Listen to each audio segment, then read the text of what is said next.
get the interview now. So what are you at the protest today for? Against plastic and single-use and disposable. And I believe plastic has a place in our lives, but we tend to abuse it on a grotesque scale. We take it for granted and we treat it with utter contempt. We dump it everywhere, regardless of consequences, and we just have to stop behaving like that. And how do you feel about plastic pollution in a general sense?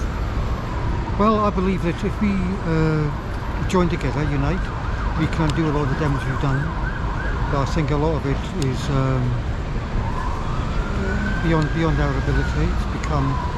It's everywhere. There's plastic dust everywhere. We breathe plastic dust in the air, and it's just become one of those things we think that we cannot live with. And the maybe unintended consequences of our action towards plastic is the fact that animals and marine life, bird life and so on, becomes damaged as well. You know, they ingest plastic, fish and so on, marine life especially, and the birds making nests using plastic and everything else, and it's so wrong. And it's only in the last maybe 50, 60 years this has been allowed to happen. And I believe that we should really undo a lot of damage we've already done, and that give everything, including ourselves, fighting chance of a long and happy future. And do you believe that the government has helped with the matter of plastic pollution, or do you think they've made it worse in a sense? Well,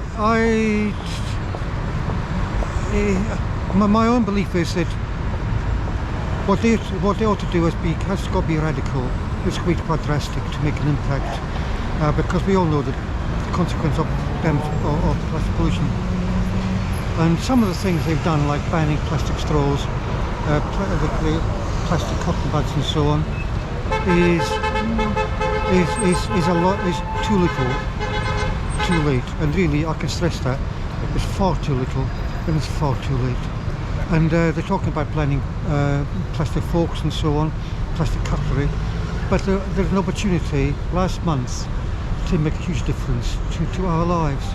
And there was a bill by a lady, an MP for Putney, Fleur Anderson, and she presented a bill to have plastic wet wipes banned, but it didn't go through, you know. And I spoke to her since, and she said that lives to fight another day, but the damage in the meantime is compounded over and over again, and it just reflects the attitude of the politicians, who I get the impression largely don't care about the damage that's been inflicted out here. And they had a magnificent opportunity to demonstrate the convictions and the beliefs then by banning plastic wet wipes, but it's been kicked down the road or kicked into the long grass, and it's so sad, so sad. And how do you think people can individually reduce their use of plastic? Well, I will say that's very difficult today in today's world, because plastic is everywhere. Literally, it's everywhere. You go to any big shop, whether it be builders merchant, supermarket, or clothing shop and so on. Plastic is everywhere, and it's very difficult. And one of the things I do, any plastic that I have to use, I can be very conscientious in its disposal to make certain it ends up in the right place for recycling. Nothing I ever use ends up in the environment, really. I do a lot of litter picking in my local area where I live. I pick up a litter pick almost on a daily basis, because it needs to be done consistently, regularly, and to be certain that we can keep on top of things. And but I never let anything go in the environment at all. I'm very, very conscientious like that, and you know, I'm very conscious when it comes to many things that they can be recycled and reused. And I will give stuff away. If somebody could use it, then I'd rather let them have it, rather than dispose of it. I will let them get some more use out of it. So there's many things we can do to maybe reduce the consequences of our actions.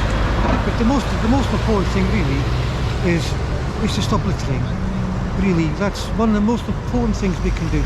Stop littering, stop dumping and stop fly tipping. And above all, the message is to respect the environment. Our environment is the only environment we have. And I believe if we respect the environment, at the same time, we're respecting ourselves as well. You know, so... Thank you. Thank you. Good luck. Thank you.